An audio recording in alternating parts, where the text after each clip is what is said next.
Chapter 21. I hadn't planned on being haunted myself. Not like this. Not by the pale girl in blue. She wasn't like the others. She didn't weep or wail. She didn't ask for help or vengeance or pity. She simply watched me, quietly, like a forgotten dream just on the edge of waking. Everywhere I floated, her presence seemed to echo behind me, reflected in train windows, in puddles on cobbled streets, in the silver frame of a woman's compact mirror as she powdered her nose. Always the same faint voice. "You forgot." The day after the film set Encounter, Rosie and I returned to the Greens Hollow Library. Kevin reluctantly trailing behind, disappointed he couldn't spend the morning charming innkeepers or stealing pastries. This time we had a purpose. We'd asked Mr. Penley, the librarian, about orphanage records. He led us to a cramped, locked room off the side of the archive. The key hung around his neck on a chain. The moment the door opened, dust swirled up like breath from a tomb. "These files haven't been touched in years," he muttered, coughing. Most of the orphanages closed after the influenza epidemic in 21. The survivors were moved or adopted, assuming anyone came for them. He left us with a flickering oil lamp and a stack of dusty boxes. "Let's find your ghost girl," Rosie said.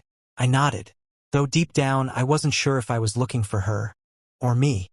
The afternoon passed in near silence, broken only by the occasional snort from Kevin, who had fallen asleep beside a pile of leather-bound ledgers. Rosie flipped through pages while I hovered beside her, reading over her shoulder. Some of the names blurred together. So many children, so many forgotten. Each file marked with codes and notes. Fevered, transferred, deceased, unknown relative, runaway. Then, halfway through the third box, Rosie froze. "Walter."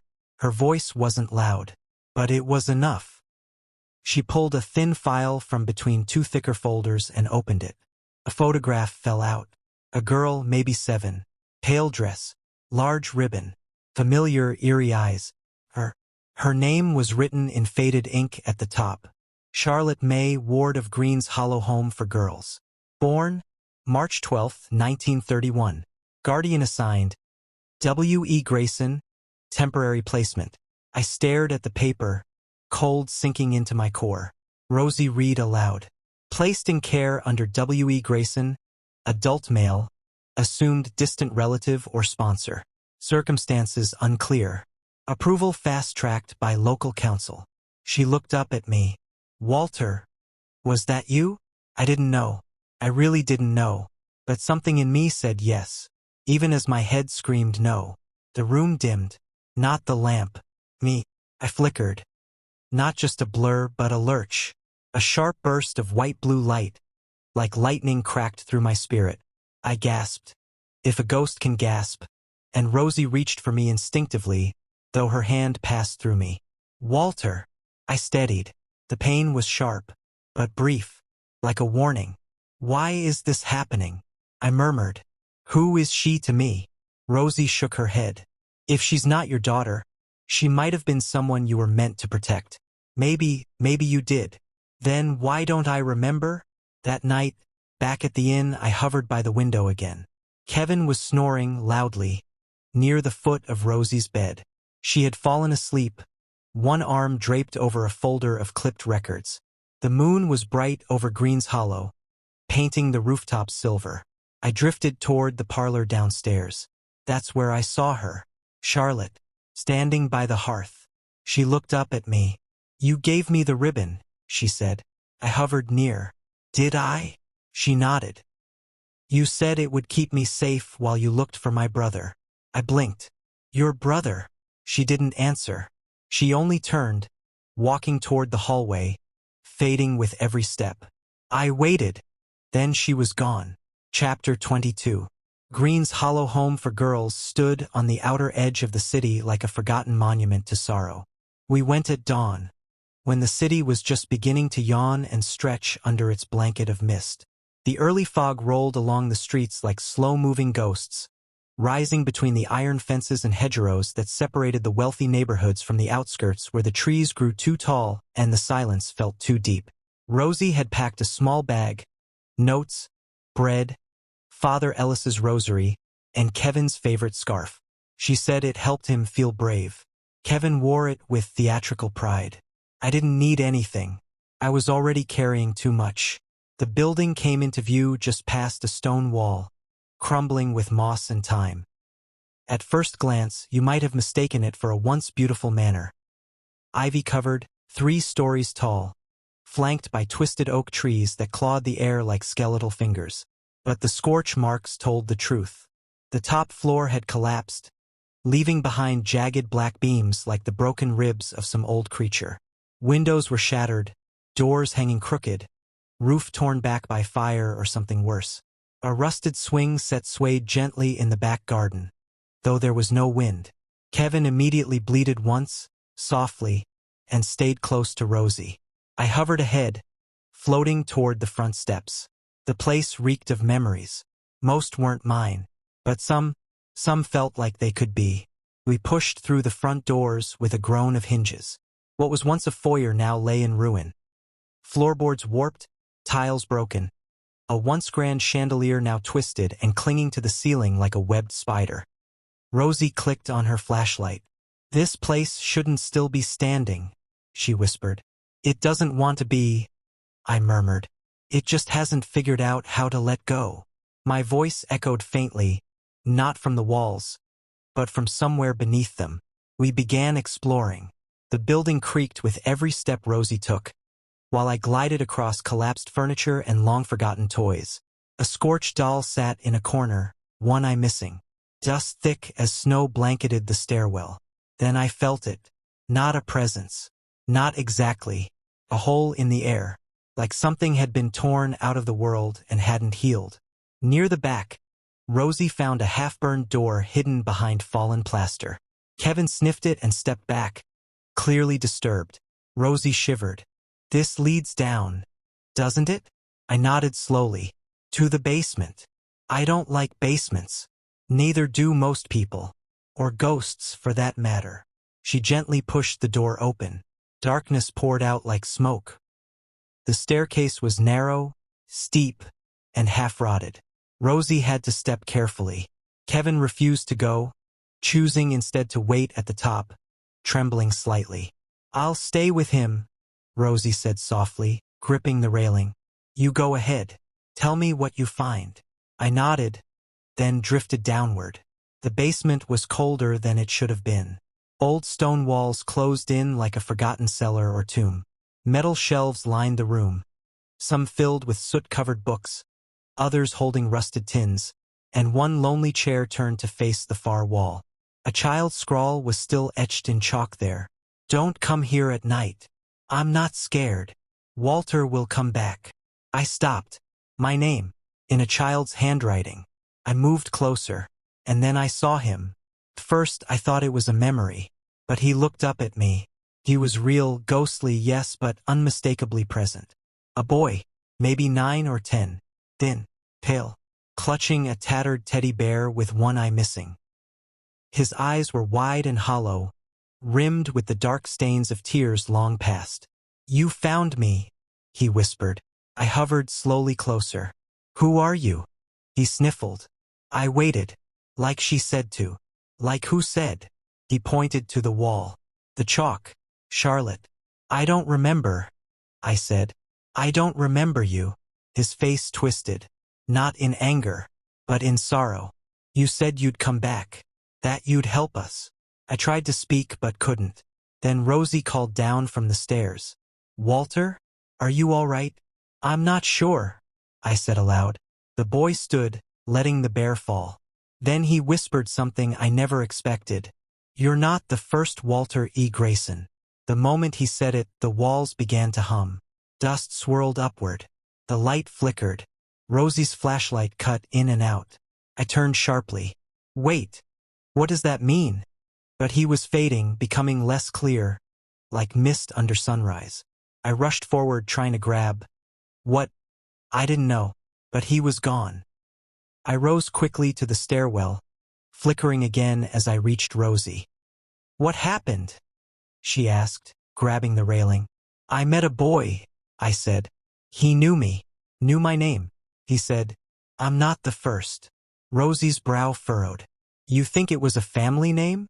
Maybe. Or maybe something else entirely. She looked back toward the darkness. We need to find out more. About the orphanage.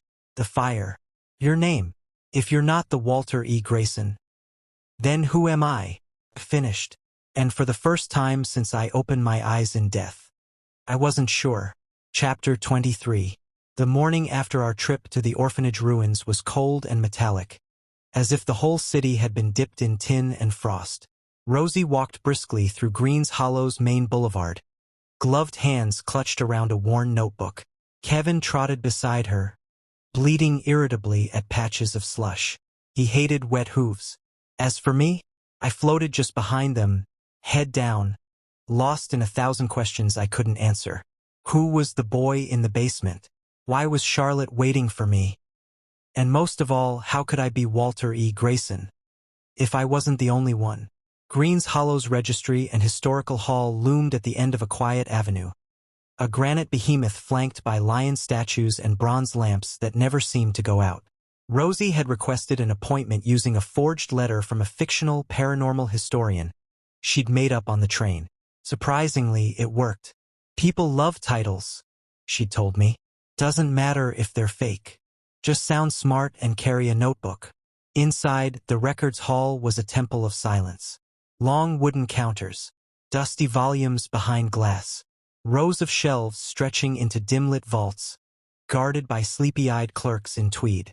The woman at the front desk was thin and sharp, like a quill in human form. She glanced down at Rosie's note.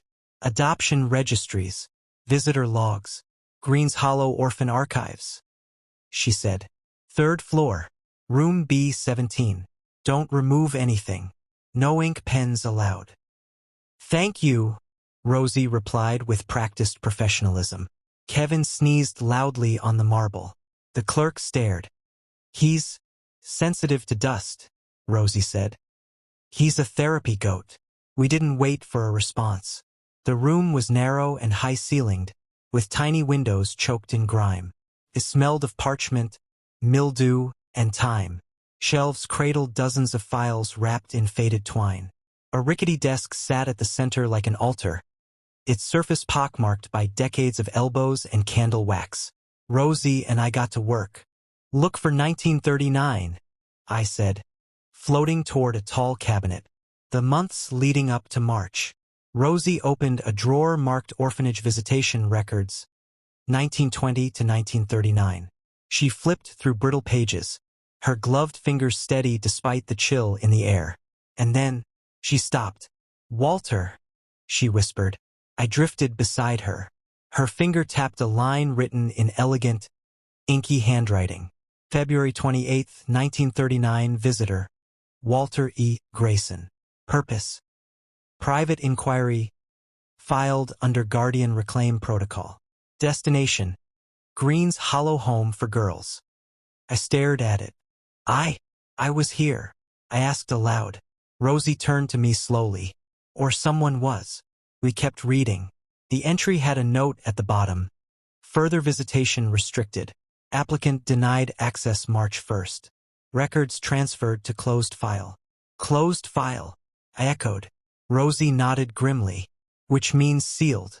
Or destroyed. But why? Then the drawer beside her shook. One of the old folders tipped out from the drawer and landed on the floor. A single newspaper clipping slipped free and fluttered across the room, landing near Kevin's hooves. He stepped back nervously, ears twitching. Rosie picked it up and read the headline aloud. Unsolved. Prominent local figure Walter Grayson found dead in March fire. I hovered closer. The photograph beneath the headline was grainy, but unmistakable. Me, or rather someone with my face, a bit older, dressed in a long overcoat and wool vest, but the same eyes, the same mouth, the same slant of the brow I'd seen in mirrors I barely remembered. The article went on. March 3, 1939, local businessman and community sponsor Walter E. Grayson perished in a suspicious fire at Greens Hollow Home for Girls, where he had visited twice that week. Cause of death remains unknown, though foul play is suspected. 2 children unaccounted for following the blaze. A sealed investigation was opened by the city council. No charges filed. Records restricted. I felt my edges ripple. I died there, I murmured. That night. I went back. Rosie looked up at me, pale. I think, she whispered, you were trying to save someone. The room grew colder. Not from the weather, but from something else. Something watching. Rosie clutched her coat and stepped closer to me. Walter. I feel it too. From the far corner, in the shadows between 2 shelves, a shape flickered. Not like me. Darker. Thicker. Not made of memory, but of something that fed on memory. A voice hissed, wet and wrong. You shouldn't have come back. Chapter 24. The figure in the corner didn't move like a ghost should. He didn't drift or flicker, didn't fade in and out of shadow like the spirits I'd come to know. He was dense, heavy. His presence swallowed the room like smoke in a coal mine. The silhouette was tall, shoulders broad beneath a long, tattered coat. But it was his face, or lack of one, that froze us both. A cinder-black void, where eyes should be. Twin embers, burning dull orange, blinking slow and deliberate like dying coals. Wisps of ash curled upward from his sleeves, drifting to the ceiling and vanishing. Rosie clutched the folder tighter. Walter. I floated slightly in front of her, and the ashen man took 1 step forward. His boots thudded on the wooden floor. Ghosts don't usually thud. You returned, he said, his voice like burnt parchment curling at the edges. But you're late. I hovered, steadying my flickering form. Who are you? He didn't answer. Instead, he leaned forward slightly, studying me through the firelight of his hollow gaze. I watched you die. In the fire. I felt you burn. His words hung in the air like soot. I opened my mouth to reply, then hesitated, because the fear rising in my chest wasn't for him. It was for what I suspected might be true. I don't remember dying, I said quietly. I don't remember the fire. The ashen man tilted his head. You speak lies with a dead man's voice. Rosie stepped beside me. He's not lying. He doesn't remember who he was. We're trying to understand what happened in March 1939. The ember eyes narrowed. You wear his face. But you're saying you're not him? I blinked. Maybe. Looking at you closely, you are not Walter E. Grayson I burned with. I staggered back slightly. Or as much as a ghost can stagger. Then, who am I? The ashen man didn't answer. His form flickered, but not like mine. His edges bled with smoke, his limbs curling like parchment catching flame. The wall behind him warped from the heat of his presence. He raised a single hand, its fingers charred to the bone, skin flaking like scorched bark, and pointed it at me. The name is cursed, he said. It binds. It repeats. It remembers what men forget. Rosie's eyes widened. Wait. What do you mean it repeats? You seek his story, the ashen man rasped. But the story does not belong to you. You are the vestige of a man, the ghost of his name. My form flickered again, sharper this time, like something inside me buckled under the pressure of truth. I don't understand, I murmured. He stepped closer, the ground beneath him blackening with each footfall. You carry the button. My hand instinctively touched my ghostly coat, where the silver button with WG glinted faintly. You were meant to follow, to finish, but not to remember. And if you remember, it begins again. Rosie stepped in front of me now, fierce despite the fear in her voice. Enough. What begins again? Why is Walter tied to this? Who are you? He didn't answer. Tell me what this means. But the ashen man was already fading, burning away in reverse. His form collapsed inward, smoke curling upward as his voice lingered one final time. Find the last child. Only they know what was buried. And then he was gone. A silence heavier than death settled on the room. Rosie dropped the folder onto the desk, her hands trembling slightly. What the hell just happened? I'm not sure, I said. But it wasn't just a haunting. He knew me, or someone like me. Kevin trotted into the room now, hesitant but unharmed. He nuzzled Rosie's leg, snorting nervously. "I'm not him," I muttered. "That ghost. That thing. He saw someone else in me." Rosie looked up at me. "You think you're a reincarnation?" I shook my head. "I don't know.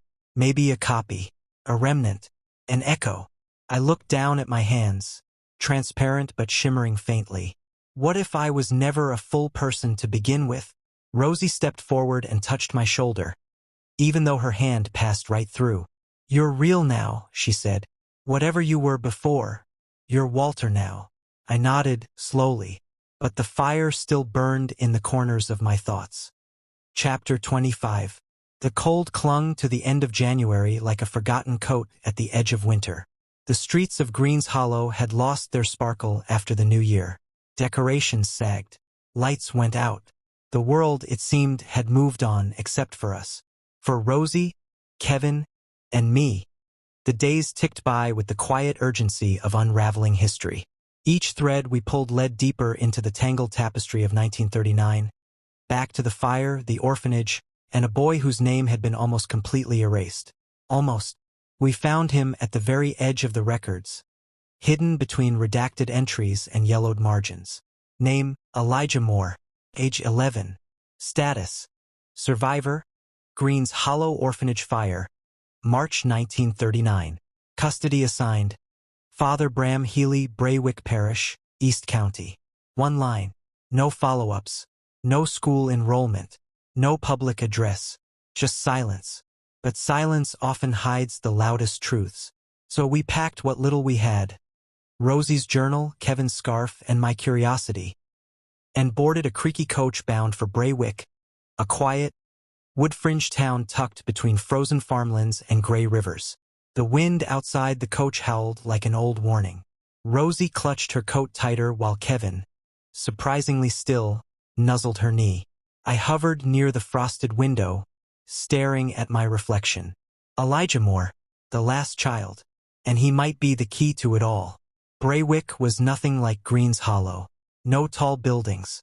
No flashing marquees or bustling cafes. Just stone cottages, narrow streets, and the ever-present tolling of the church bell. Even in the daylight it felt duskier here, like the sun never quite rose. We stayed at a small guest house run by a kind old widow named Agatha, who kept dried lavender on every windowsill and let Kevin sleep inside without question. "He's got the eyes of an old soul," she said, stroking his head. He bleated politely in response. The parish wasn't hard to find. Braywick only had one. St. Mariah's church sat on a hill at the edge of the village, flanked by leafless trees and a graveyard that hummed faintly with spectral presence. Even from a distance, I could sense the lingering pain. Rosie met with the current priest, Father Bennett, who said Father Healy had passed away last year's summer, but that one of the boys he'd taken in still lived nearby. A boy named Elijah Moore. Elijah lived in a cottage near the woods, under the care of a retired nun named Sister Martha. She answered the door with soft eyes and a warm voice, but the moment she saw Kevin, she muttered, "Oh, he's come again," and stepped aside without question. Rosie explained why we'd come, and Sister Martha simply nodded and gestured toward the back room. "He already knew," she whispered. "He said someone would come before the end of January." Rosie turned to me. I felt something sharp twist in my chest. We entered the dim room where a boy, no older than 12 now, sat on a wooden stool carving something into a block of wood. His hair was light brown, shaggy. His eyes were older than his face should allow. He looked up at Rosie, then right past her, and into me. "You're not him," Elijah said flatly, lowering his carving knife. Rosie blinked. "Not who?" He stood, facing me without fear. "You're not the Walter E. Grayson I knew." I floated closer. "You knew him?" He nodded. "He saved me." I swallowed. "From the fire?" "Yes, and from the man who wanted me gone." Rosie leaned forward. "The Ashen Man?" Elijah's face darkened. "That thing wasn't always ash. He was once a person, but the fire made him more than a ghost. It burned his name away." He turned back to me, Walter saved me, carried me out when no one else could. But that's not you. Not entirely. What does that mean? I asked. Elijah stared into my eyes. I can see ghost, but something's different. Your edges, your light, you're not whole. Rosie stepped beside me. He's been flickering, fading sometimes. I know, Elijah said. Because you weren't supposed to last this long. Elijah sat again and picked up the carving, a figure of a tall man holding a child in his arms. The wood was darkened at the edges, as if scorched on purpose. The Walter I knew died to save me. The one you are, you're the part of him that lives on. I felt the room tilt slightly. So I'm what? A fragment. Maybe, Elijah whispered, maybe something stronger. You remember what hurts, but not who you were. Not yet. And why can I still speak? Touch the world? Why haven't I disappeared? Elijah looked out the window toward the distant trees. Because something unfinished is still holding you here. And something else is waiting for you to remember. That night, Rosie, Kevin, and I sat by the fire in the guest house. Elijah had given us all he knew, or so it seemed. But his words stayed in me like embers in my chest. You weren't supposed to last this long. The name repeats. You remember what hurts. Rosie jotted down everything into her notebook, while Kevin lay curled on the hearthrug, one hoof twitching like he was dreaming. I don't think this ends in Braywick, I said aloud. Rosie nodded. I think this is just the middle of something much bigger. Outside, the wind howled through the woods like voices lost in time, and somewhere in the trees, I heard something whisper my name. Chapter 26. If memories were bricks, then we had built a wall with no doors. Names, stories, ghostly fragments, old files and photos, all piled high. But none of them told me what I needed. None of them whispered how I died, or why I was still here. As January came to its close, the days grew shorter, the frost thicker, and the truth ever more slippery. And then I flickered again. This time it was worse. We had just returned to our little guest house in Braywick. Rosie was organizing notes at the desk while Kevin snored beneath her chair, twitching in some goatish dream. I floated across the small sitting room, watching the fire crackle. Then my body, what ghostly thing I had, shuddered. It began in my chest, like a static building in a radio too long tuned to silence. And then my fingers dissolved. My arms vanished into smoke. My vision blinked like a faulty lantern in a thunderstorm. Rosie, I started, but my voice warped, like my own words no longer wanted to stay. She looked up sharply. Walter, I couldn't answer, because I wasn't there. To describe what it feels like to vanish when you're already dead is impossible. I wasn't in a tunnel. I wasn't floating in darkness. I simply ceased, as though a page was torn from a book and the paragraph skipped. I returned 10 minutes later, hovering slightly above the carpet, flickering like a broken reel of film. Kevin screamed. Yes, screamed. Rosie stumbled backward in her chair, her hand clutching the necklace she'd taken to wearing lately. Walter, she gasped. I tried to speak, and for a moment, nothing came out but a sound like a static wind. Then the pain hit me. Sharp, seizing pain in a body that had no blood, no nerves. Yet it ached with something older, something deeper. I'm still here, I finally rasped. I think. Rosie stared at me wide-eyed, shaken. You were gone. 10 minutes. Gone like you weren't coming back. I looked at my hands. They were trembling, translucent, unstable. If I go again, I whispered, I might not come back next time. We returned to Elijah's cottage the following afternoon, me flickering faintly with each passing hour. It took everything in me to stay tethered, to hold on. Elijah opened the door before we knocked. I know, he said, glancing at me. You're cracking. Cracking, Rosie echoed.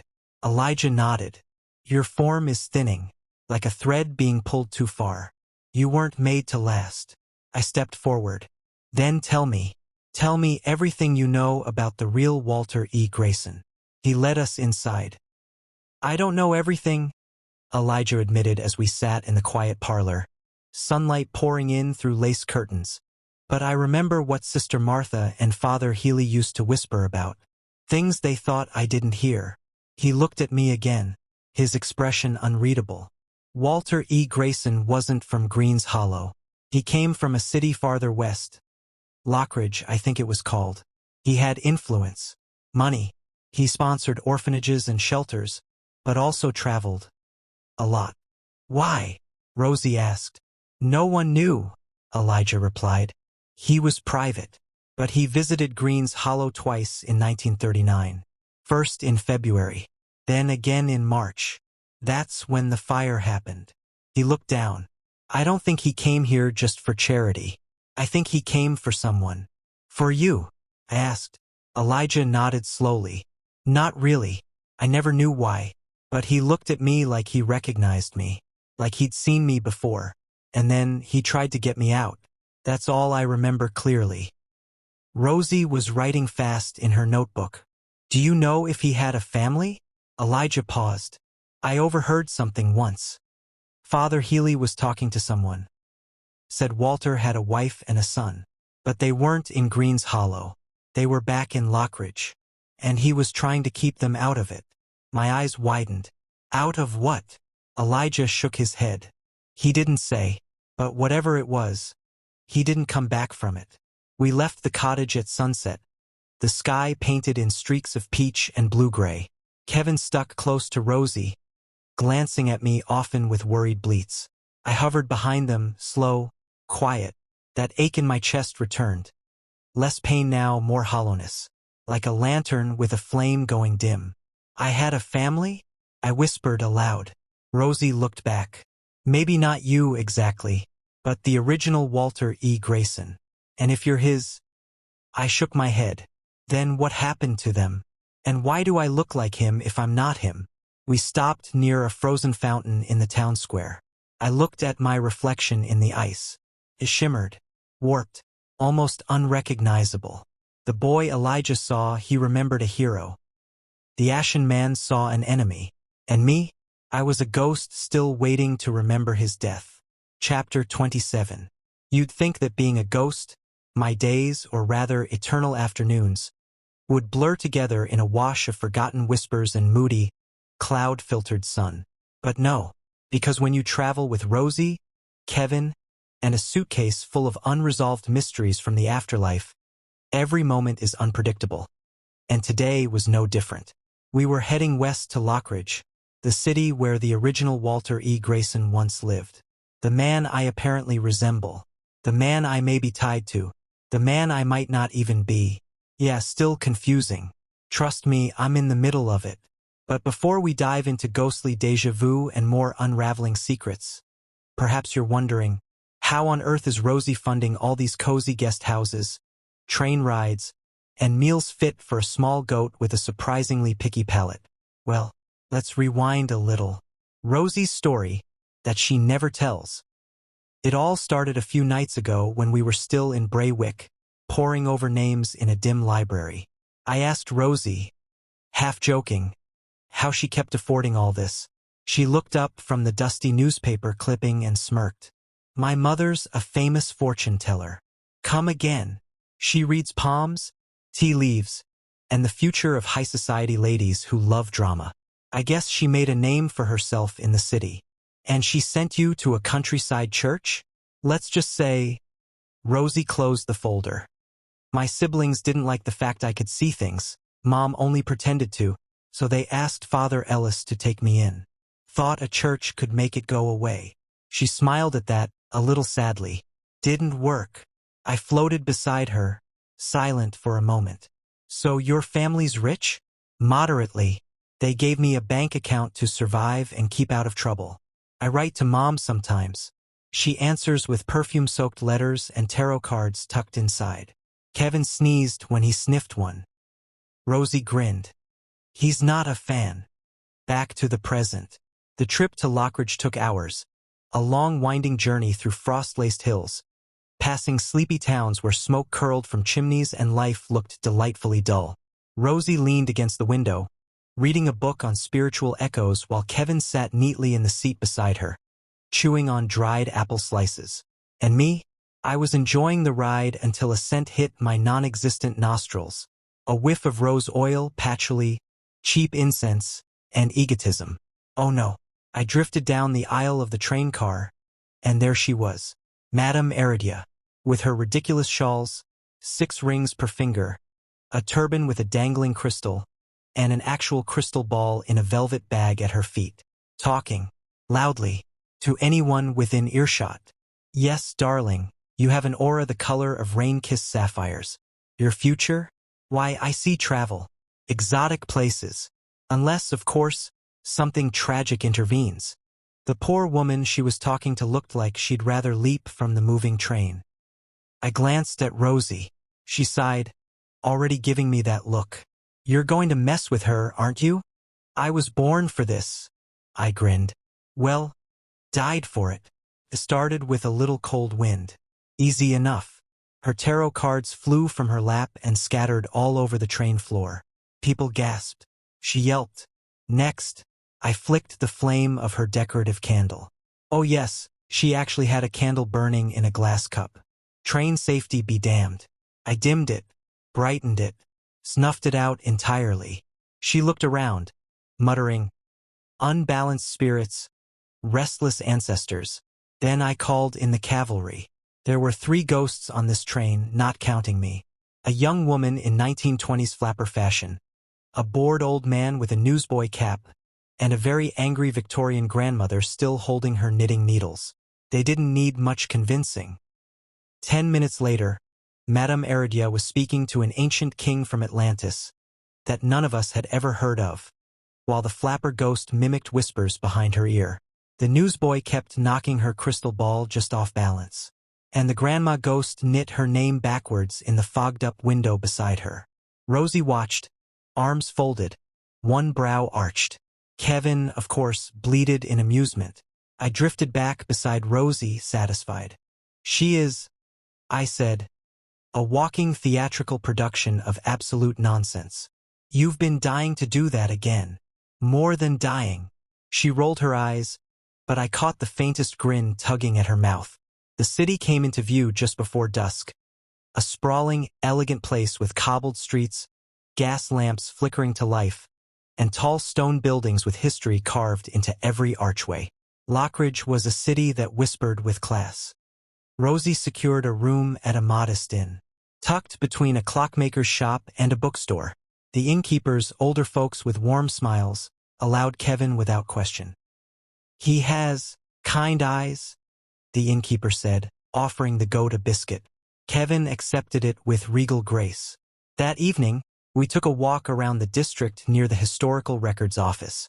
There were ghosts here, too, many dressed in old coats and long skirts, their spirits dimmer than the ones in the countryside. Maybe time had worn them down, or maybe the city dulled their memories. None of them seemed to recognize me. Not yet. The next morning, Rosie and I headed for the Lockridge Historical Archives. Built like a courthouse with massive oak doors and shelves that reached the ceiling, it was the kind of place that smelled of old secrets and ink. We'd search for any trace of the original Walter E. Grayson. Family, obituaries, birth records, news articles, anything. But as I hovered beside Rosie, watching her dive into the first thick ledger, something twisted faintly in my chest. A flicker. I clenched my translucent hands, willing myself not to fade. Not yet. Rosie noticed. She reached for her pen but didn't say anything, just nodded. We'll find him, she whispered. Who he was, who you are. And for a moment, I believed her. Even if the real Walter E. Grayson had lived and died in this city with a wife and a son, and maybe secrets best left buried, I still had a right to know. Chapter 28. We left the Lockridge Archives just after noon, with papers tucked under Rosie's arm and a strange, heavy silence between us. The answers we found weren't ambiguous anymore. They were names, addresses, dates. The family of Walter E. Grayson. The original one. Not me, or so I still believed. We didn't waste time. Rosie hailed a cab from the quiet cobbled road outside the records hall. Kevin trailing behind with a mouthful of dried pear someone at the inn had given him for being a charming little gentleman. The cab rattled us down winding roads until we reached the edge of the city, a part less touched by smoke and industry, where trees flanked wide avenues and fences were wrought iron instead of wood. It felt almost untouched, like a slice of something preserved in amber. And then we saw it. The estate stood behind a black gate and curling vines, guarded by topiary hedges and blooms that defied the winter frost. Red camellias danced beside golden daffodils. Ivy hugged stone pillars. The house itself was tall 2 stories, painted cream with deep green shutters. Sunlight spilled across the cobbled path that led to a large porch. It looked more like a scene from a painting than real life. Magical, Rosie breathed. I nodded slowly, hovering near the rose bushes. Or maybe preserved by memory. We approached the gate, unsure of how to even begin. And that's when he appeared. A boy, around 15 or 16, stepped out from the side of the house, clutching a small book and a folded coat. He wore a brown vest, slacks, and had hair tousled like mine. Rosie stopped walking. Kevin froze mid-step. I gasped, because the boy looked exactly like me. Same face, same eyes, same sharp chin and tired smile, like he'd inherited weariness and wit from the womb. What the? I whispered. Kevin bleated, a cheerful, almost triumphant sound. The boy looked up, blinking in confusion at the noise, then walked toward us. Rosie stepped forward. Excuse me. Hello, sorry to bother you. My name is Rosie, and I was wondering if I could ask you a few questions about someone. It's about Walter E. Grayson. The boy tilted his head, puzzled. That's my father's name. Rosie turned to look at me again, stunned. The boy introduced himself as Henry Grayson and, without much hesitation, invited us in. I'll get my mother, he said after guiding us through a bright foyer filled with polished wood, warm rugs, and the soft ticking of a grandfather clock. She'll want to hear this. Then he added curiously, You said it's about my father. Rosie nodded gently. Yes, we came to learn more about him. He called through a parlor door, and a moment later, she stepped in. Mrs. Grayson, tall, graceful, dark hair coiled in a braid over one shoulder, eyes full of warmth and something distant, like grief dressed in pearls. She looked at Rosie, then down at Kevin, who offered a soft bleat of greeting. My goodness, she smiled, bending slightly. A goat. Rosie grinned sheepishly. He's part of the team. Mrs. Grayson led us into a sunlit sitting room, motioned for Rosie to take a seat, then turned her eyes on Henry. Tea, dear. Of course, Mother. As he vanished to the kitchen, Mrs. Grayson leaned forward. Now, Miss? Rosie. Just Rosie. Well, Rosie, what is this about Walter? Rosie took a deep breath and opened the small folder she'd brought from the archive. We believe, Rosie began carefully, that Walter E. Grayson, your husband, didn't die in the fire by accident. We think someone killed him. Mrs. Grayson's lips parted, her breath caught. The man responsible died too, in the same fire, Rosie added. The woman leaned back, blinking fast. I always wondered, and never felt right. They said it was an accident, that it was gas. But Walter, he wasn't the kind of man to be careless. Rosie nodded. I'm sorry. We thought it best you hear it from someone trying to learn the truth. And this is why you came? Rosie glanced at me, then back. It's more complicated than that. Do you have a photo of your husband? Mrs. Grayson rose and returned with a silver-framed portrait. She handed it over. Rosie's hands trembled, because the man in the photograph, though slightly older, looked exactly like me. There I was, in a coat, hands in pockets, smiling faintly at the camera. Same face, same stance. Rosie showed the photo to me wordlessly. I don't understand, I whispered. Mrs. Grayson's gaze flicked toward the space beside Rosie. You said Walter might have been killed. But I have to tell you something too. Rosie looked up. I dream of him, Mrs. Grayson said softly. Every night. Since March. He comes to me, stands by the door, eyes full of sorrow, like he's bound to something, like he can't leave. And he never speaks, just looks at me, pleading. Rosie slowly reached into her satchel and brought out a small cloth bundle. She unwrapped it and revealed 2 brass buttons, slightly scorched at the edges. Elegant, engraved faintly with WG. These, she said, were given to me. By him. She nodded to me. Mrs. Grayson leaned forward and gasped. That's from his coat. The one he wore when he left for Green's Hollow. Henry returned at that moment with a tray of tea and paused, puzzled. What's wrong? Mrs. Grayson turned to her son, voice hushed. Henry, darling. She pointed at the buttons. Henry blinked. That's from Dad's coat. Mrs. Grayson stood and placed a gentle hand on the frame. I think my husband's soul is somewhere else. Somehow. She looked at Rosie. Can you help him? Rosie didn't speak for a moment, then nodded. We'll try. Chapter 29. Mrs. Grayson stood by the hearth, her fingers wrapped loosely around the silver frame of her late husband. The photograph shimmered in the low light, a fading imprint of a man whose face now belonged to 2 others. One living, one dead, and neither quite able to make sense of the other. Rosie sat across from Mrs. Grayson and Henry, the weight of the truth finally settling in her chest. She set down the cold tea, meeting their expectant eyes with quiet resolve. There's something I need to tell you, Rosie began, and I hope you'll hear me out before deciding I've gone mad. Mrs. Grayson tilted her head ever so slightly, and Henry looked more intrigued than skeptical.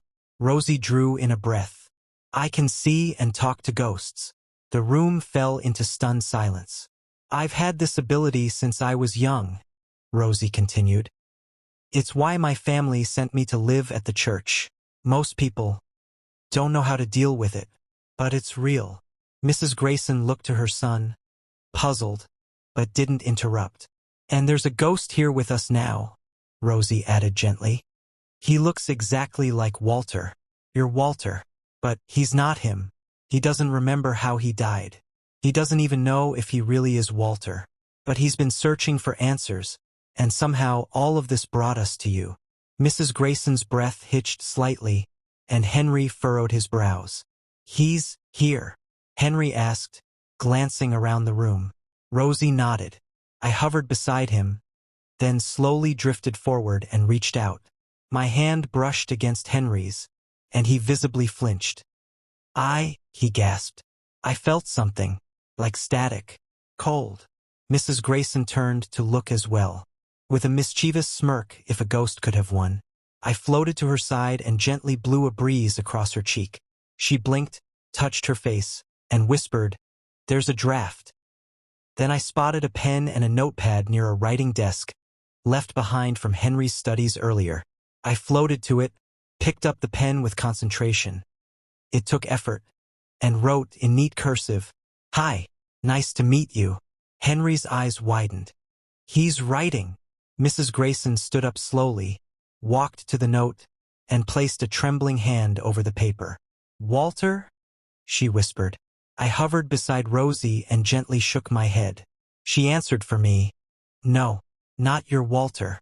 But somehow he's still tied to all of this. That's what we're trying to figure out. Mrs. Grayson nodded slowly, her voice soft. Then let's find the truth together. The next morning brought crisp air and fog curled like breath around the wrought iron fence. The 4 of us, Rosie, Henry, Kevin, who had taken a liking to Henry, bleeding cheerfully every time he came near, and myself, headed to the Lockridge Post Historical Archive, a quieter, less visited hall across town. Where the first archive was coldly organized, this one was old-school chaos. Handwritten catalogs, stacks of yellowing papers, columns of dusty binders, and one overworked clerk who directed us toward the basement. It was here, among stacks of 1930s newspapers and municipal records, that we began. Hours passed. We went through tax ledgers, property deeds, society columns, and funeral announcements. Rosie thumbed through photographs. Henry read aloud articles from local tabloids, and I hovered between them all, searching for a spark of familiarity that never quite came. Until, "Here," Rosie said, her voice flat but urgent. "Look at this."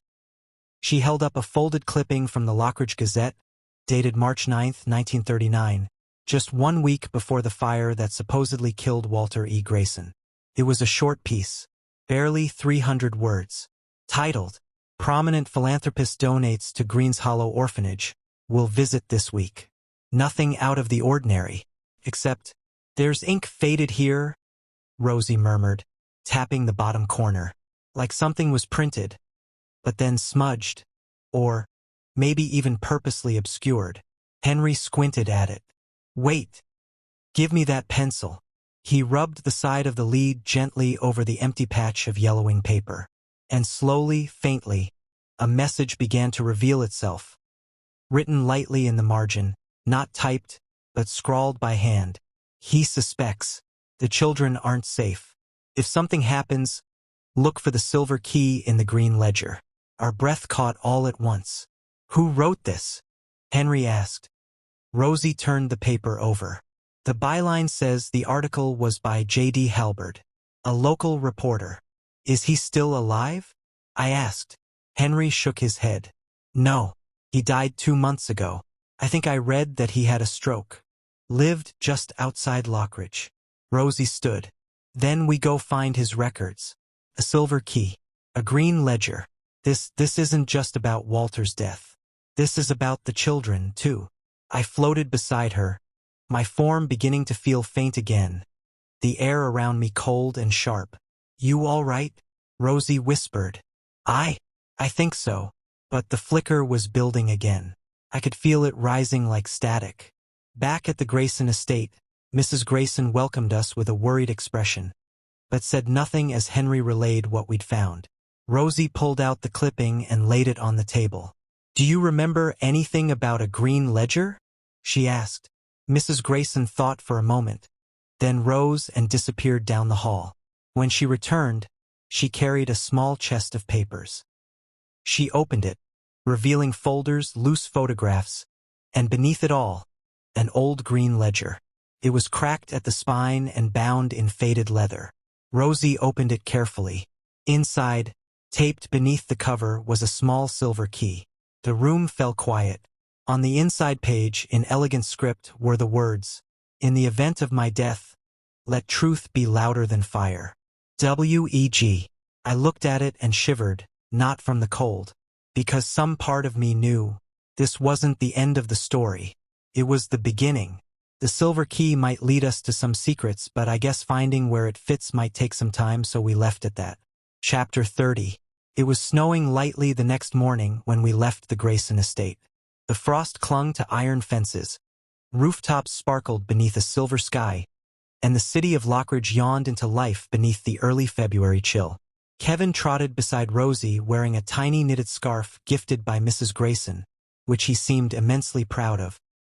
And Henry walked quietly between us, his hands shoved into his coat pockets. I floated just ahead of them, glancing back every now and then, watching them, watching him. Henry. He looked like me, too much like me. The slope of his brow, the sharp jawline, the way he furrowed his eyebrows when he was lost in thought. I'd seen it in the mirror when I was alive, when I was someone, whoever that was. Maybe I was Walter E. Grayson. Maybe I was his twin. Or maybe I wasn't anyone at all. Our first stop that day was the Lockridge Public Archive, where we combed through birth registries, adoption papers, and census records. Rosie took notes. Henry helped pull files from shelves. Kevin sneezed a few times from the dust but kept close to his guardian, his small horns brushing her coat every so often like he needed reassurance. I hovered silently above them all, reading over shoulders, drifting from document to document, hoping for some flicker of familiarity. But nothing clicked, until we arrived at City Hall. It was a grand building, with wide marble steps and polished wood interiors that echoed with the footsteps of clerks and the shuffle of records. Rosie approached the front desk and charmed the attendant into granting us access to the older ledgers, specifically those dating back to the late 1800s and early 1900s. In the musty back corner of a records room lined with brass-labeled drawers, Henry pulled a worn binder labeled Family Inquiries. Missing Persons, 1901 to 1920. He opened it gently, and there it was, a simple entry. A report dated November 1907. Missing, Franklin Grayson, male, age 34, resident of South Greystone. Reported missing by his wife, Amelia Grayson. Last seen wearing a brown wool coat. Married with one child, Walter E. Grayson, age 5 at time of report. Rosie and Henry read it aloud together. My heart, my ghost heart, whatever was left of it, tightened. Henry glanced at me, jaw slightly slack. So, my grandfather went missing when Dad was just a boy. My mind spun. But if I'm not Walter, could I be Franklin? Henry stood up slowly. That can't be. Franklin disappeared in 1907. That would make you, what, 70? 80? I looked at my translucent hands. I didn't look that old. Rosie shook her head. I don't think time works quite the same for ghosts. Not when there's unfinished business. He might not even be bound by age anymore. But if he were Franklin, Henry started. Then why does he look like me? Unless, I said slowly. Franklin and his son Walter looked exactly alike. And now Henry and I do too. The silence hung thick. Rosie folded her arms. Let's take stock. Walter E. Grayson, the one who died in the Greens Hollow fire, looked exactly like our ghost friend here. She gestured toward me. Henry here looks like both of them. And now we find out that Walter's father, Franklin, disappeared mysteriously and was never found. The only trace was his coat buttons with WG initials. Same as the ones you gave me. Henry nodded slowly. So either our ghost here is Franklin or Walter, or someone else entirely but still connected. I turned away slightly, hovering near the dusty windows. I remember nothing. No memories of my life. Just a pair of buttons. Just a name that keeps chasing me. Rosie approached me gently. Then maybe, it's time we chased it back. We copied the file and left City Hall with our minds heavier than before. Henry barely spoke as we walked down the icy road. His eyes darting from passing carriages to the frost-covered fences like he was seeing the world through new eyes. Rosie stopped at a park bench and sat. Kevin leapt onto it beside her, curling his hooves beneath him like a cat. What if, Rosie said softly, this is about more than just solving a death? What if it's about healing a family line? Franklin disappears. Walter dies under strange circumstances. Now you, the ghost, are floating between identities. What if the truth sets all of you free? I hovered above the snow-dusted path, my form flickering ever so faintly. I wasn't just searching for who I was. I was searching for why I was. Henry looked up though he couldn't see me, eyes shining. Then let's find where my grandfather went. We start there. If we find him, maybe we find you. Rosie nodded, her breath misting in the cold. Kevin bleated gently. I smiled, hovering beside them, watching my strange, unexpected companions. If I had to be a ghost wandering through time, I was glad I wasn't doing it alone. Chapter 31. The journey back to the Grayson estate felt heavier this time. Each footstep echoed with truths we didn't yet understand, and every gust of cold January wind whispered more questions into our ears. Kevin stayed close to Rosie's side, his tiny hooves clip-clopping against the cobbled path, as if sensing the unease hovering in the air, like me. Henry opened the estate door with his usual careful pace. His mother was waiting, seated near the window, her knitting needles paused mid-loop. The fire behind her danced gently, casting shadows that licked the corners of the room. "You're back," she said, standing as we entered. "Did you find anything?"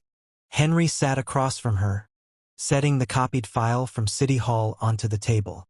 "Mother, we found something strange. About Grandfather Franklin." Her eyes narrowed at the name. "Dad never talked about him," Henry continued.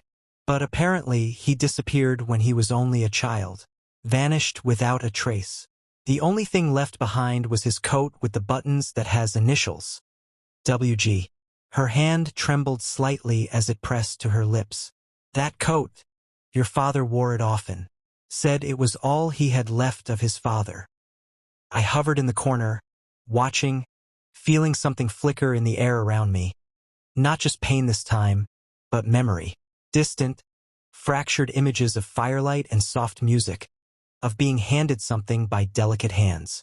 A woman's voice calling a name with such love, such hope. Walter, she whispered, and I didn't know if it was meant for her husband, or for me. I need to tell you something, Mrs. Grayson said softly. Rosie and Henry leaned in. Kevin hopped onto the rug and settled down, unusually quiet. I've dreamt again last night. He's in a room, she said. Dark, cold, but not dead. At least, not completely. He keeps asking me to find him, to free him. He says he's stuck. Stuck? Walter, Rosie echoed. Not haunting, not lingering, but trapped? I felt my essence shiver. Mrs. Grayson nodded. And he's afraid. He keeps looking behind him in these dreams. And something is chasing him. Or watching him. Rosie stood. Then we don't have much time. If Walter is caught somewhere between this world and the next, then he could be fading. She looked at me and I gave a slow nod. And then it happened again. My body sparked. Blue, then white, like lightning lashing through a storm cloud. My form twisted, my vision blurred, and I screamed. A ghostly cry torn from a mouth that didn't breathe. Rosie rushed to me. Walter! And then Henry gasped. He stumbled backward, eyes wide. Mother! I saw him. Mrs. Grayson turned in alarm. I saw him. Just now. Henry said, breathless. Only for a few seconds, but it was him. Floating right there. Like lightning cracking through the air. Him. Rosie turned to me, stunned. You're becoming visible to him. I hovered. My glow dimming again, voice hoarse with pain. Something's pulling me, Rosie. It's getting worse. We need answers, Rosie said, grabbing her coat. Now. We packed quickly, not wasting a second. Mrs. Grayson tearfully embraced Henry before we boarded a train from Lockridge back toward Greens Hollow, the town of too many ghosts and too few answers. But this time we didn't stop. We caught the evening rail bound for Dunbridge, the place where it all started. The first ghosts, the first signs, and Eleonora. The train clacked along the icy rails under a storm-gray sky. I drifted near the windows, watching shadows flicker across the snow-covered fields. Rosie sat beside Henry, who was quiet, clutching his thoughts like he feared they might slip away if he let go. Kevin rested on the floor, looking unusually somber. We need to find Eleonora, Rosie said at last. She's the one who said she gave the buttons to Walter. We have to talk to her. Henry looked at me, not just in my direction, but at me, though a bit visible to his eyes. Even if you're not my father, I want to help you. I need to. The familiar streets of Dunbridge were lined with melting snow and gas lamps flickering in the cold. It was already almost midnight by the time we arrived, and rented a car. We needed to find Eleonora. She's at the old train station the last time we saw her, Rosie recalled. The drive there was silent, save for Kevin's cautious bleats and the wind threading through bare trees. We quickly walked out of the car and then we saw her, or rather, she appeared. Her ghostly form shimmered near the base of the bench where she used to sit, ethereal as ever, wrapped in the faint scent of lavender and pine. She turned when she saw us, her eyes going directly to me. We've met again, she whispered. I floated forward. Yes, and we've brought someone. She looked at Henry, but Henry couldn't see her. You look like him. Then Rosie said, he's Henry, Walter's son. Eleonora hovered to Henry. You were the one who gave Walter the buttons? Rosie asked. Eleonora nodded. I did. Rosie stepped forward. Was he really Walter or Franklin you were waiting for? Eleonora's face darkened. Wait. You said Franklin? Yes, Rosie replied. Then for some reason she looked at Henry again. You say this boy is Walter's son? He looked like my Walter, she murmured. Rosie came even closer. Eleonora, Do you think perhaps Walter is your son and not your lover? And Franklin may be your lover but got mixed up when you died. Eleonora is silent for a while. She seemed to be struggling with the possibility that she might be waiting for Walter, her son. Then I added, "Is your name really Eleonora or Amelia Grayson?" Everyone was silent, but before anyone could say something I flickered again. Violently. Kevin cried out and Henry shouted my name. Eleonora's eyes widened. "He's being pulled into it," she whispered. "You don't have long." I staggered for some time and then it stopped. Kevin is still bleeding beside me while Rosie and Henry surrounded me as I was on the ground. I would be sweating if I was alive. My translucent form went back to normal. Chapter 32. Night blanketed Dunbridge in heavy silence. The wind swept softly through the trees, and the stars blinked through scattered clouds. "Do you still have the buttons?" she asked softly. Rosie stepped forward without hesitation, pulling the tiny bundle from her coat pocket. In the moonlight, the WG on the brass glinted clearly. I hovered silently, feeling something stir within me again. Something electric, something familiar. Eleonora stepped closer to Rosie. Her fingers hovered just above the buttons, trembling. She closed her eyes, and then a glow. A soft light radiated from her translucent form, as if some long-lost warmth had sparked inside her. The forest hushed around us. Even Kevin, who had been pawing quietly at the dirt, stilled. When she opened her eyes again, tears had formed, shimmering, not falling. "How can I forget?" she said, almost in a whisper. "The buttons, I gave them to Walter. To my Walter after Franklin disappeared." Rosie's breath caught. "You're Walter?" "I'm not Eleonora," the ghost said. "That name, I used it before death. I wore it like a mask. But my real name is Amelia Grayson." My form flickered faintly. Rosie looked back at me with wide eyes. "That changes everything," she murmured. She turned to Henry and placed a steady hand on his shoulder. "Henry, she's your grandmother." Henry blinked. "She?" He looked toward the space where Amelia stood. But of course he couldn't see her. He stared into the night, confused, then looked back at Rosie. "I don't see anything." "She's here," Rosie said gently. "She's talking to us right now, telling the truth for the first time." Henry hesitated. "But, my grandmother? We thought but we had no records." "She changed her name," I said quietly. "She was hiding from her past, from herself." Amelia met my gaze, her voice barely a thread in the cold air. "I lied to myself for years, even in death. I told myself I was waiting for Walter. But the truth is, I abandoned him." Kevin let out a quiet bleat. Rosie and I exchanged glances. "Why?" I asked her. "Why leave him? Why hide behind a new name?" Amelia's form seemed to flicker, almost like she was recoiling from the weight of her own memories. "When Franklin disappeared, I tried to stay strong. I told myself I would protect Walter, but grief," she trailed off, looking away. "Grief corrodes. I wasn't strong enough. I left Walter with distant relatives. Told myself it was temporary. But I never went back. Couldn't. I started over. And when I died, I couldn't face the truth. So I became Eleonora." Rosie's expression softened, even as the shock still lingered. "And now that you know Walter had a family," she said, "you're ready to come clean." Amelia turned toward the place where Henry stood, still oblivious to her presence, but watching us with uncertain eyes. "He's my grandson," she said quietly.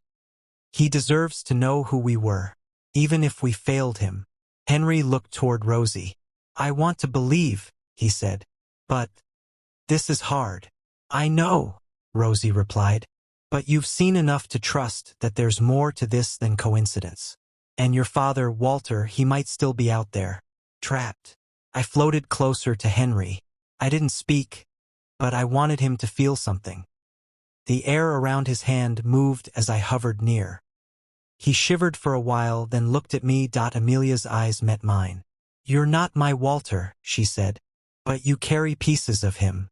Maybe you're related to him, or something even more complicated. But I believe your presence is the key. Rosie took a deep breath. Then we need to find your Walter, the real one, and we need to do it soon. I felt the flicker again. Not painful but warning. The time was coming. Chapter 33. After the revelation beneath the moonlight, after the spectral confession of Amelia Grayson, no longer hiding behind the name Eleonora, we parted ways. She didn't follow us. She stayed by the old train station, her form barely flickering under the pale glow of the lantern still swinging from a rusted hook. That place, it held her in more ways than one. "I'll stay here," she said softly, almost to herself. "This is where I waited for him. Franklin never came home. I think part of me never forgave him. And another part still hopes." We didn't press her to come. Some ghosts, I've learned, aren't waiting to move on. They're waiting for something that may never return. The car ride after that was silent. Rosie drove, her eyes darting between the road and the horizon. Henry sat in the back, lost in his own world, head against the window. I hovered beside him, silent, too. Even Kevin, curled like a dog in the back seat beside Henry, didn't bleat once. We arrived at the church just as dawn painted the sky with strokes of lavender and rose. The bell tower cast a long, skeletal shadow across the cobbled yard. The old oak doors creaked open before we could knock. Father Ellis stood there, his eyes tired but kind. He wore a thick robe over his nightshirt, his collar slightly off-center, his salt and pepper hair tousled. "You're early," he said, then chuckled. "Or very, very late." Kevin bleated and trotted toward him, nuzzling at the priest's side like an old friend. "Well, I'll be," Ellis muttered. "The Lord's most peculiar creatures find their way here one way or another." Rosie offered a small, tired smile. "Father Ellis, this is Henry. He's family." Ellis raised a brow but didn't pry. He'd seen enough of the unexplainable to accept what couldn't be easily told. He waved us in. The warmth of the church hit us like a gentle embrace. Softly burning candles, faint incense, the quiet shuffle of prayer books. My incorporeal form flickered near the stone arch, the holiness of the space always tickling my soul like static. But it didn't push me out. Not yet. We rested. Or rather, Rosie and Henry did. I hovered, thinking, trying to hold together the fraying threads of what I thought I was. Later that morning, Rosie brought out a thick notepad, ink bottle, and pen. She sat cross-legged on the wooden floor beneath one of the stained-glass windows. Henry leaned over her shoulder as she began to write. A name first, in bold cursive, Franklin Grayson. Underneath, married to Amelia Grayson, formerly Eleonora, ghost alias. Arrow drawn downward, Walter E. Grayson, their son. She paused, then added 2 broken lines next to Franklin's name. Disappeared, never returned. Under Amelia. Died, changed identity, haunted Dunbridge's old station. And under Walter. Current status, unknown. His death was reported, Rosie muttered, her voice low. But we don't even know if that was really him. And if it was, how did he die? Why does he still flicker like he's caught in between? I hovered above the paper, staring at my name. Walter E. Grayson, it was mine. But it also wasn't. Every new detail made it clearer that I didn't quite belong in the life we were uncovering. "I feel like I'm the echo of a man I can't remember," I said aloud. Henry tilted his head. "Then what does that make me?" Rosie drew a question mark beside my name. "Maybe you're more than an echo," she said. "Or maybe you're what remains. Either way, we need to go back." "To Green's Hollow?" Henry asked. She nodded. "That's the last place we can place Walter before the fire. That's where the mystery loops back on itself." Father Ellis stepped into the room then, holding a tray of toast and tea. "If you're heading out again," he said, "you'll need strength." He looked at Henry and added, "And faith." We left the church around noon. The skies above Green's Hollow darkened as we approached, as if the town itself anticipated our return. Everything was the same, yet nothing felt right. We walked past the bookstore where Kevin had once bleated so loud the shopkeeper nearly fainted. Past the grand clock tower that no longer rang. The fire that had scorched the heart of Green's Hollow last March seemed to linger in the air like an invisible fog. As we reached the blackened ruins of the estate where Walter was said to have perished, I flickered again. This time violently. Pain rippled through my translucent form like lightning snapping across a field. Blue and white electricity danced across my limbs and chest. Rosie shouted. Henry turned in shock. He could see me. Just for a moment. Wha? Walter? He stammered. I see you. You're. And then I vanished again. My vision went white, then black, then white again. Pain, pain, pain, and then silence. I drifted alone for what felt like hours. Or seconds. Or nothing at all. When I returned, Rosie had fallen to her knees beside the charred brick of the fireplace. Her voice cracked as she whispered a prayer. Henry clutched one of the coat buttons I had given Rosie. Kevin pawed at the ground nervously, bleeding, and I hovered once more. I'm still here, I murmured. But for how long? The wind answered with a soft moan through the broken windows. We had come back to Green's Hollow for answers. And somewhere, beneath the ashes and memories, Walter E. Grayson, the real one, was waiting to be found. Chapter 34. The wind murmured through the ruins, brushing ash and memory across the broken stones like the breath of a sleeping ghost. We had nearly given up when they appeared, Charlotte and a boy who later I learned was Charlie, Charlotte's brother, emerging from a ripple in the air like echoes made flesh. Charlotte's expression was calm now, softer than the last time we saw her. Charlie clutched her hand, his translucent features glowing faintly in the fading daylight. I floated forward, unsure if I should speak first. But Charlotte did. Walter, she said, her voice like the wind through paper. Thank you. I tilted my head, unsure. She gave a gentle smile. I found Charlie. Because of you. Because you helped him cross. I don't know how long we were lost. But now we're found. I couldn't say anything. My ghostly throat tightened. I never expected gratitude, especially from the dead, and I think I didn't do anything to be thanked. Charlotte stepped closer. Before we go, there's something you need to know, Charlie added. The orphanage, this orphanage, the one we were in before everything, it was hiding something. Rosie stepped beside me, her brows pinching together. What do you mean? There's a hidden passage, Charlotte whispered. We heard them talk about it. The adults. They used to say some things should stay buried. But we always heard things when they thought we were asleep. Charlie nodded. We think you might find answers there. Charlotte's ghostly fingers reached into the air, and a silver glimmer appeared in her palm. She handed it to Rosie. A key. To the passage, Charlotte said. It should be in the basement of this old orphanage. Look for the wall with broken bricks. Charlie smiled up at me. Thanks, Walter. Really. And with that, their forms dissolved, this time, not fading in sorrow, but in peace. They were finally gone. But they had left us one final trail to follow. It didn't take long to reach the orphanage basement. The stones still clung to the warmth of their old, echoing sorrows. The front steps were cracked, ivy crawling up broken shutters.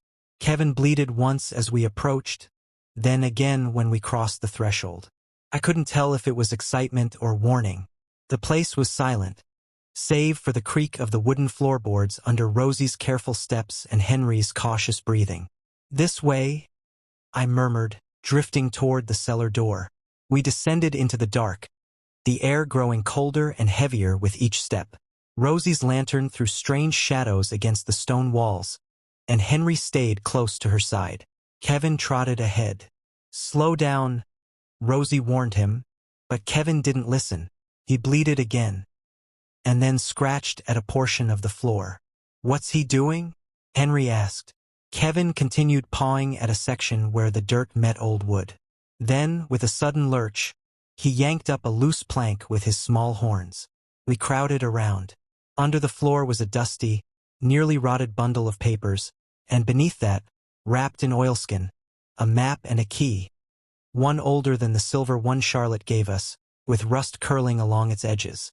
Rosie unfolded the map. It's not just the orphanage. It leads beneath it. A sealed room. Maybe even a tunnel network. Henry held up the key. What do you think this opens?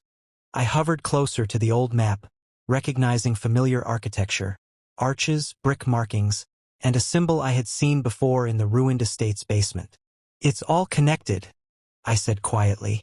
The orphanage, that fire, maybe even me. Rosie looked at the map, then at me. Then we'll follow it, she said. To the end. I nodded, though my form flickered faintly again. Time was running out, but the next piece of the puzzle was finally in our hands. Chapter 35. The map was crude, old, and fraying at the edges, but it guided us well. Each line drawn with a trembling hand led us deeper into the earth, past forgotten basements and beneath crumbling foundations. We followed in silence, the only sound our footsteps, and Kevin's gentle, hesitant bleating as he trotted beside Rosie. The air thickened with every step, felt heavy, not just with dust, but with memory, with the presence of something ancient. Stay close, Rosie whispered. We moved through narrow, cobbled corridors that twisted like veins beneath the orphanage. The walls were lined with damp stone, and strange markings whispered stories we couldn't understand. After a long descent, a soft light glowed from ahead. We stopped. Do you see that? Henry whispered. I hovered ahead, glancing over the edge of a broken archway, and there they were, people. Several of them. Some wore robes, others ragged clothes. And they weren't speaking. They were chanting. Rosie quickly motioned us back. Kevin, of all beings, remained completely silent. Not a bleat, not a step. He stood frozen, ears down, his little body trembling. If even Kevin sensed something was wrong, it meant something deeply unnatural was ahead. We pressed forward cautiously, the corridor splitting into a fork. Left or right? Henry asked. I drifted toward both ends. The left was dry, musty, but the right, I stopped. The air is thick over here, I murmured, pointing to the right. Like static. Rosie nodded. Then we follow you. As we moved down the right tunnel, the walls seemed to close in. Then, faint at first, we heard them. Screams. Not one, not two, but dozens, echoing off the stone. Rosie shuddered. We need to be cautious. This is wrong. All of it. A small window carved into the stone like a slit appeared up ahead. I drifted toward it. Inside, I saw what should never have existed. A room lined with chained people, each bound to the wall or to strange metal frames. Their eyes were wild, lost. Many wept, others laughed maniacally, caught in some unseen torment. What is this place? Rosie breathed, peeking through beside me. They're broken, I said, like their minds were torn apart. Suddenly, footsteps. Hide, I hissed. Rosie, Henry, and Kevin Dove behind an alcove, pressing into the shadows. I remained still, ghostly and silent, as two robed figures passed by, dragging what looked like a sedated man between them. Once they were gone, I turned to the others. I'll scout ahead. Wait here. Without waiting, I moved deeper into the underground chambers. The corridor curved again and ended in a sealed steel door. It looked modern, out of place, but I was a ghost. I passed through it. What I saw inside stopped me cold. A body, my body, laid out on the floor, pale and unmoving. My wrists and ankles were chained. I hovered closer, trembling. It was like staring into a mirror. Same face, same hair, same scar under the left eye, same everything. Except, this one was real, corporeal, flesh. What is this? Who am I? I whispered. A book lay beside the body, opened, scribbled notes. I looked at them but couldn't make sense of the words. They weren't mine. I turned to the doorway, knowing I had to go back.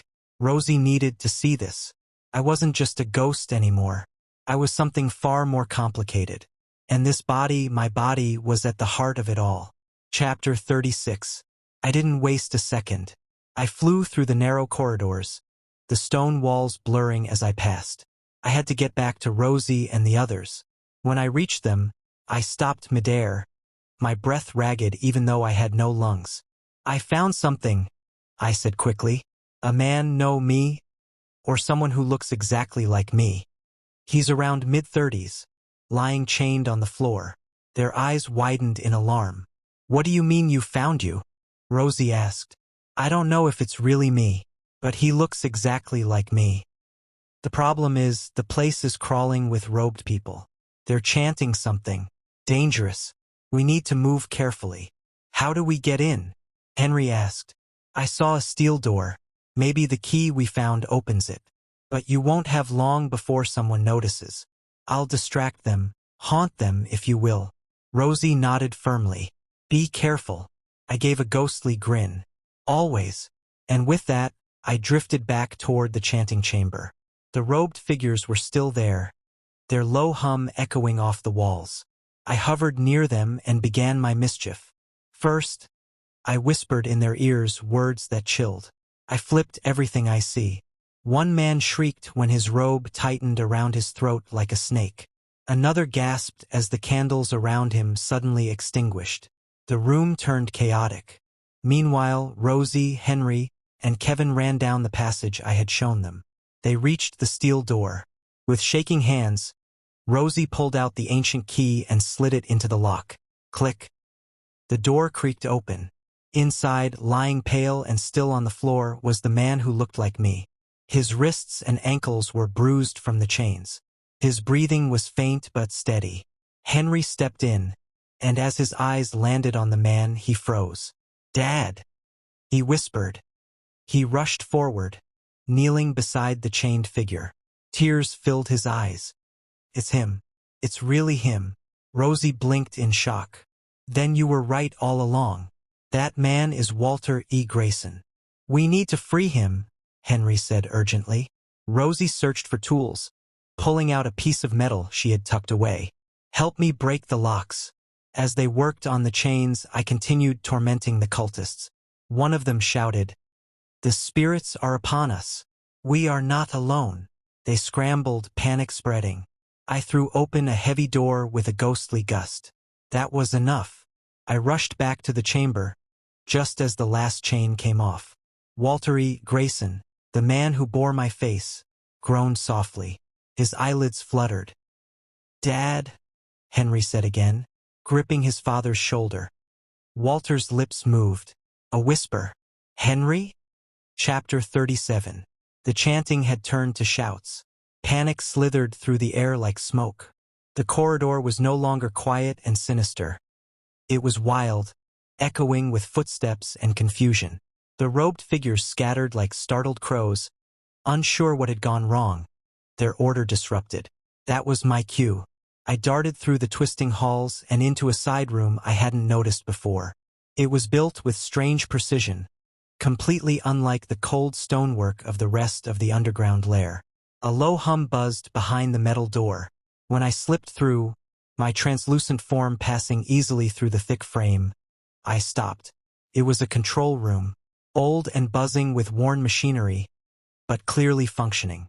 Panels with buttons in various shades and a wall lined with flickering switches. I didn't know what any of it did, but I didn't need to. I was here to mess things up. Let's make more chaos, I whispered. One by one, I flipped every switch, slammed buttons, and even hovered over the control board to push a few all at once. Electricity surged like wild snakes. Lights blew out with a loud POP sirens wailed somewhere deep in the belly of the building. A piercing alarm shrieked through the corridors, making even the bravest of the robed figures scream and scramble. Then I heard it. Chains unlocking. Everywhere. Metal clicked open and dropped with a thunderous clatter, echoing like music to my ears. Cries of shock and disbelief followed, then screams of liberation. The prisoners, no, the victims, were being freed by the machinery I just hijacked. It was working. I raced back to Rosie and the others. The passage was darker now, nearly pitch black. Fortunately, Rosie had a mini flashlight, beams of soft light cutting through the shadows.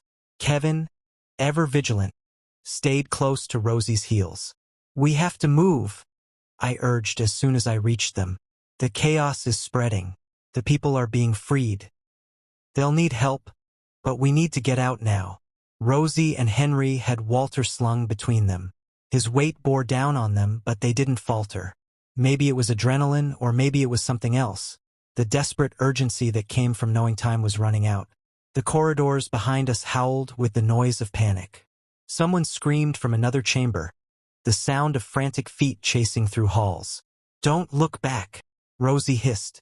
We dashed down the final corridor. The wall markings were now familiar, like veins leading us back to the surface. We rounded the last corner, and the cracked basement door of the orphanage loomed ahead. Then, flashlights. "Hold it right there." Voices. Men in uniforms. Weapons drawn.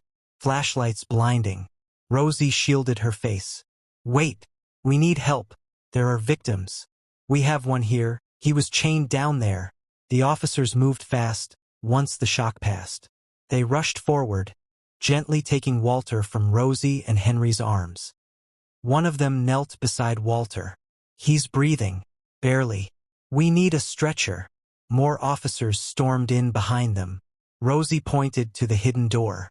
"There are more down there. Go." They're being held against their will. A team of officers disappeared into the underground depths with radios crackling. Orders were shouted. The chaos below was about to meet lawful justice. I hovered above, watching as Rosie, Henry, and Kevin stumbled out of the basement into the cool dawn air.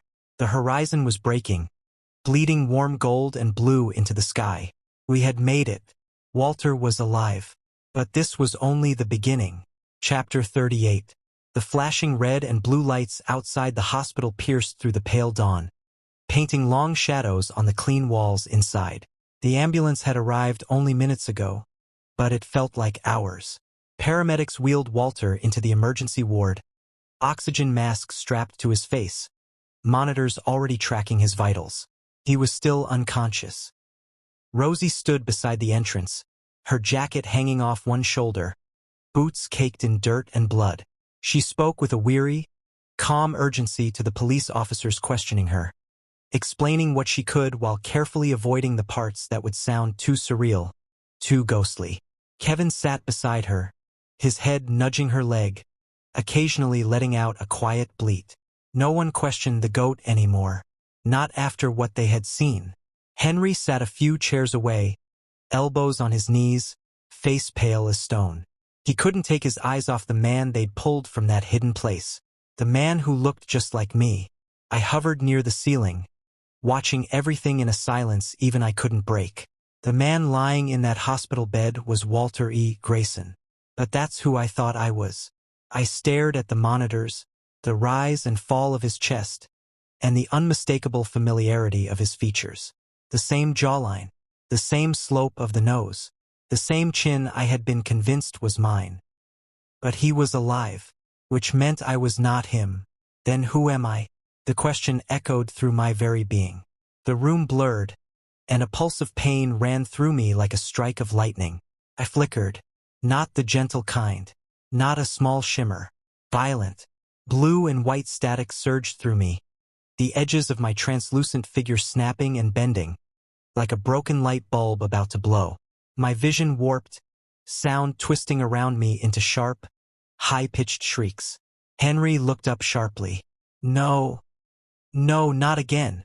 Rosie turned just as the room exploded in blue light. Kevin let out a loud, panicked bleat. The hospital door burst open. A police officer who had just been outside staggered back at the sight.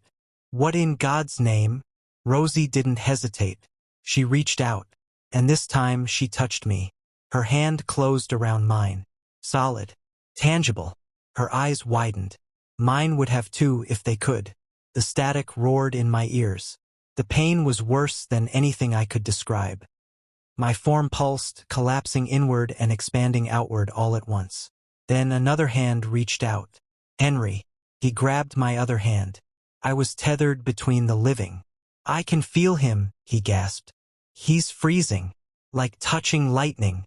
From the hospital bed, Walter groaned. His eyes opened. He turned his head slightly, blinking through the haze, and saw me. The mess of lights, the pain, the crackling noise. His gaze locked onto mine. He saw me. "Who are you?" he rasped.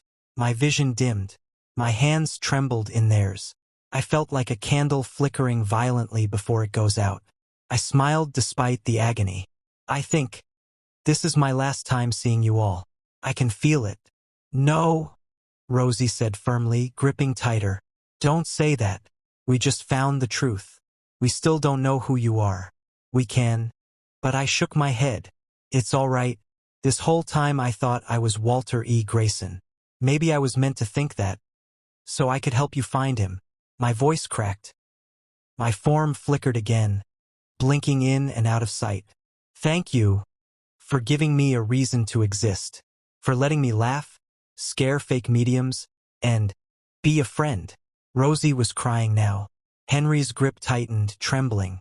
"Goodbye," I whispered. Kevin let out a soft, mournful bleat. Then I vanished. The light died. The room fell into an eerie stillness. Rosie collapsed into the chair, her hands still outstretched. Henry sat motionless, staring at where I had been, tears slipping down his cheeks. And Walter, the man in the bed, slowly closed his eyes again. But not before whispering, "Thank you." Chapter 39. I don't know what happened next. One moment I was gone. The pain had vanished. The flickering stopped. There was only silence. Not the cold, empty kind, but something softer, gentle, like a page being turned without sound. And then light, warm. I blinked slowly. The world came into focus like a fogged mirror clearing. I was lying in a bed, clean, white. A soft blanket drawn up to my chest. Machines softly hummed around me. The steady beep of a heart monitor ticked like a quiet metronome. Beside me, a woman sat holding my hand. Her hair was white as snow, loosely tied behind her head. Wrinkles marked the passage of time on her gentle face. But her eyes, they were unmistakable. "You're finally awake, my dear," she whispered. Her voice cracked. Tears streamed down her cheeks, and her hands tightened around mine. Rosie, but older, different. I tried to sit up but could barely move. My muscles trembled like I hadn't used them in ages.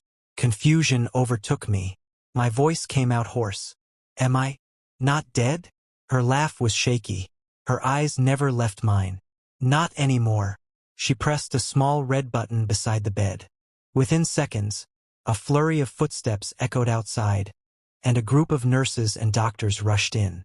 Their faces shifted from shock to disbelief. "He's awake. He's conscious." A younger doctor stepped forward, gently placing his stethoscope on my chest, checking vitals, flashing a small penlight in my eyes. "Do you know your name, son?" I paused, shook my head. "That's all right," he said with a reassuring smile. "Memory loss is common after prolonged unconsciousness. You were in a coma for almost a year." The weight of those words hit me like a wave. A year. I couldn't even remember falling into the coma. All I remembered was being a ghost. After several more tests and murmurs of disbelief, the medical staff finally cleared out, leaving Rosie beside me again. She reached forward and brushed a strand of hair from my forehead. "I know it's confusing, but you're here now. That's all that matters." "You're Rosie?" I asked slowly. She smiled and nodded. "I am. I'm your grandma. My dear William must have forgotten who I was." "William?" "William Grayson," she said gently. "My grandson." The shock must have been written all over my face. Rosie chuckled, wiping her tears. Still reeling, I managed a hesitant smile. "When you were younger, did you have a goat named Kevin?" That made her laugh. Not just a quiet one. A full-hearted chuckle, the kind that seemed to shake off years. "Oh yes," she nodded, her eyes shining. "He was the best companion anyone could ask for. That goat had more personality than most people." Before I could ask another question, the door creaked open. 3 figures entered. First came an older man. His hair streaked with gray at the temples, a slight limp in his walk, but his eyes just as sharp as I remembered them. "Henry," Rosie said with a warm smile. Next to him is a man perhaps in his early 50s. He looked almost exactly like Henry but broader in the shoulders. His gaze landed on me and widened. And beside them, a woman, elegant, kind-eyed, with a grace in her steps that reminded me of someone I couldn't place. Henry walked closer, placing a gentle hand on my shoulder. "William," he said softly, "I'm your grandfather, Henry, and this is your father and your mother." My heart skipped. My parents. The woman stepped forward, taking my other hand in hers. "Yes, sweetheart," she said softly. "You're our son. We waited so long for you to come back." There was no denying the emotion in the room. The warmth, the love, the tears. And yet, under it all, I remembered none of it. I was living in borrowed memories. Ghosts of a life I had only glimpsed as a flicker in the ether. Rosie squeezed my hand. "You don't have to remember everything now. Just know. You're home."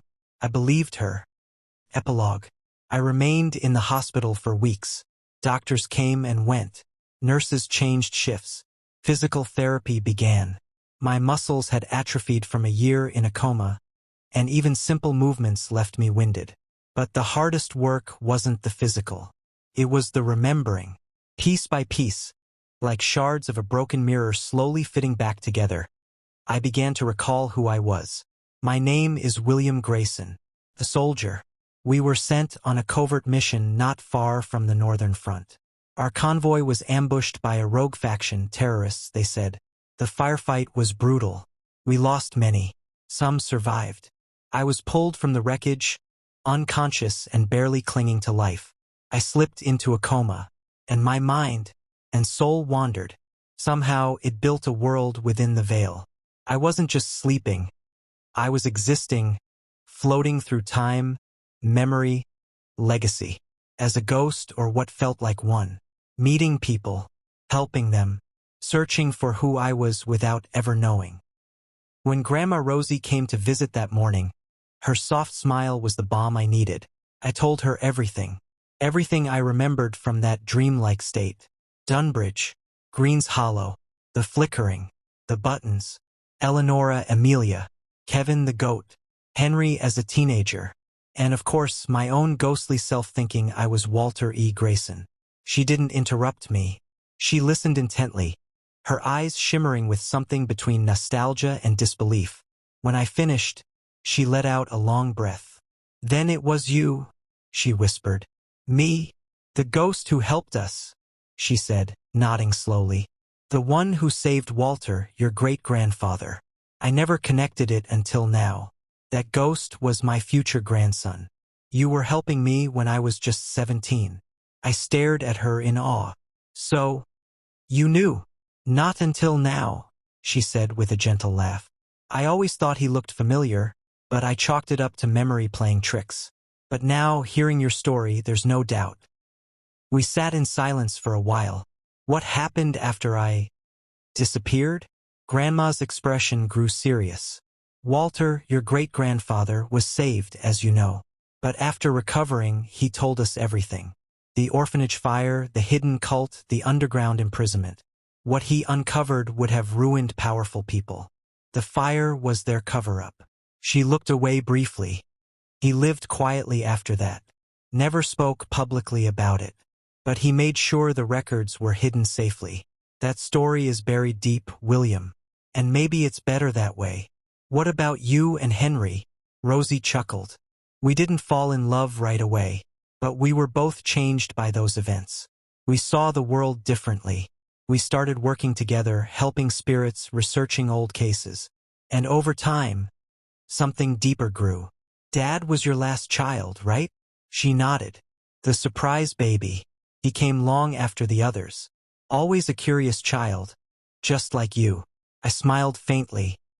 Truthfully, before all this, I hadn't seen my grandparents in years. They'd told us stories when we were younger, me, my siblings, my cousins, when we visited the Grayson estate. That old place still stood, its stone walls bearing generations of laughter and history. "And Kevin?" I asked, almost afraid. Rosie grinned.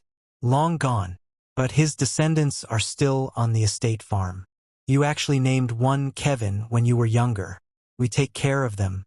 Still stubborn, still lovable. You might recognize a few personalities. We laughed together. It was surreal. Sitting there with a woman who once fought beside my ghostly form, and now held my living hand as my grandmother. The year is now 2020. She is 98 years old. Her hair snow-white, her back slightly stooped, but her fire hadn't dimmed one bit. I had walked beside her as a ghost, and now I walked with her as a grandson.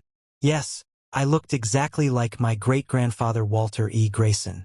It wasn't just resemblance, I was his splitting image, his legacy, but I was also something more. I am William Grayson, alive, awake, home, and for the first time in a long, long time, my soul is at peace. The end. If you like the story, click like and subscribe for more. Thank you. Till next time.